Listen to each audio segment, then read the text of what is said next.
Solitude Bedtime Stories. Milkus and the Snowy Saber Cat.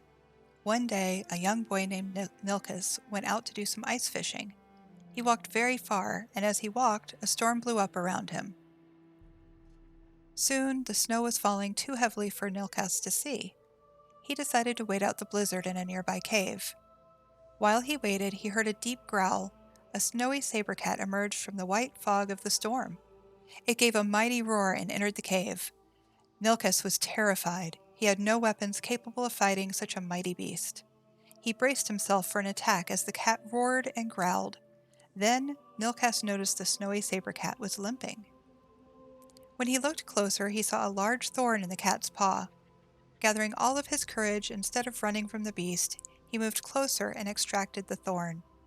The snowy saber cat roared in pain, but then relief swept through it as the agony receded. The thankful cat licked Milkus's face and hands, then curled up beside him.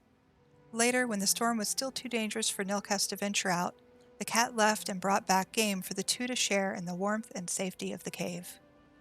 When the storm cleared, Milkus and the cat emerged from the cave. From then on, they traveled together and remained lifelong friends. Never talk to strangers. Never talk to Reachmen, they'll eat you in the night. Never talk to Easterners, they'll only want to fight. Don't say hello to orcs, they always seem to smell.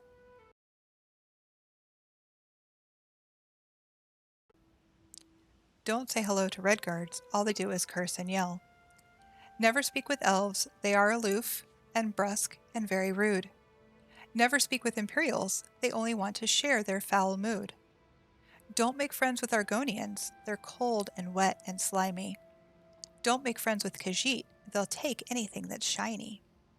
Never talk to Bretons, they're just as bad as elves. Never talk to strangers, we Nords must keep to ourselves. The Jarl's New Robes. There once was a Jarl who was incredibly vain. He loved his fine clothes more than anything in the world, and often neglected his duties in favor of finding and purchasing new outfits. One day, two skeeving criminals calling themselves tailors made their way to the hold. They told the Jarl that they would weave him exquisite clothes in the most beautiful colors and designs. The clothes they made were so spectacular, in fact, that they would be invisible to both fools and anyone unfit for the position they held. The Jarl insisted the tailors make him a fine outfit as quickly as possible, one fit for a Jarl. He paid them handsomely, and the two of them set to work. In reality, the tailors did no work at all. They asked for splendid materials like silver weave and spider silk, but merely took them for themselves and continued to pretend they were hard at work. They asked for sweet rolls and pies and slept in lavish beds in the Jarl's longhouse while they pretended to toil away. Eventually, the Jarl asked how his clothes were coming along. He sent his housecarl to check on the tailors. When the housecarl arrived, the tailors were working at empty tables. She wondered how this could be possible. The tailors asked if she liked the clothes and if she thought the colors were beautiful. The housecarl remembered that only fools and those unfit for their post could not see the clothes. She did not think herself either, so she lied and told the tailors the clothes were the most beautiful she'd ever seen. She reported back to the Jarl and assured him the clothes were fine indeed. The Jarl sent the court mage and his steward to check as well, and the two of them saw nothing either, but pretended they did. They assured the Jarl that the outfit was spectacular. Soon the tailors announced their work was complete. The Jarl went to see for himself. When he arrived, he was shocked to find he saw nothing at all. The tailors displayed the empty table and asked him if he was pleased with the result. Did he like the design?